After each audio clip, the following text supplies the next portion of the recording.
এখানে লোকাল এলাকাবাসী, এটাকে বিদ্যাসাগর পল্লী বলে, জীবননগর, এখান থেকে খবর গেল তারা জঙ্গল পরিষ্কার করতে গিয়েছে জঙ্গলের ভিতর। তো এখানের মধ্যে রাস্তা থেকে 100 মিটার দূরে হবে, জঙ্গলের মধ্যে একটা স্কেলিটন, হ্যাঁ, কঙ্কাল, পুরুষ কঙ্কাল, তারা এরকম দেখেছে। এই খবরটা পেয়ে ওসি কলেজটিলা এবং আমরা টিম নিয়ে এসছি, এসে আমরা অবজারভেশন করলাম।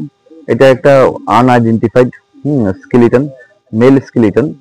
তো এটা ঠিক এখন কতদিন আগে এটাই হয়েছে বডিটা, অ্যাকচুয়ালি টোটালি এটা আমরা ফরেন্সিক টিমকে কল করেছি, ফরেন্সিক টিম আসছে।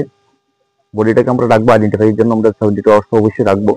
তারপরে পোস্টমর্টম করা হবে সবকিছু, হ্যাঁ, তারপরে এই ব্যাপারটা বাকিটা বোঝা যাবে। কি এই মুহূর্তে এখন আমরা কিছু বলা কি বোঝা গেছে, এটা কি ডেড বডি এখানে ডাম্প করা হয়েছিল নাকি স্কেলেটনে রাখা হয়েছিল? না না, এই মুহূর্তে ফরেন্সিক টিম ইন্সপেকশন আর আমাদের পোস্টমর্টম ছাড়া আমরা এই মুহূর্তে এটা বলা ঠিক হচ্ছে না, যেহেতু এটা স্কেলিটন।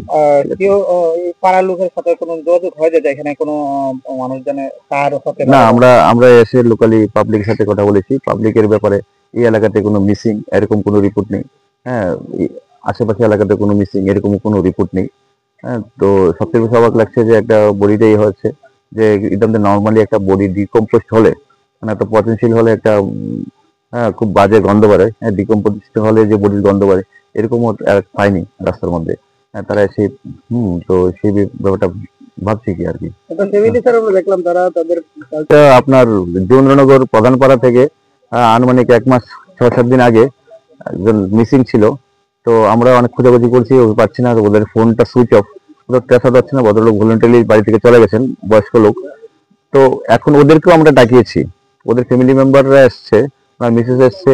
হ্যাঁ, তো ওদেরকে দেখানোর চেষ্টা করেছি, উনি দেখেছেন, দেখে বললো না, ওনার পরনে যে কালো প্যান্ট ছিল এটা কালো প্যান্ট না, এটা অনেকটা গ্রে কালারের প্যান্ট, কালো। তো যে ড্রেসটার সাথে মিলেনি, তারা এটা বললো না ওটা ওনার স্বামী না বলে ইয়ে করেছে। তো আমরা ব্যাপারটা দেখছি কোথাও কি আছে এখন মানে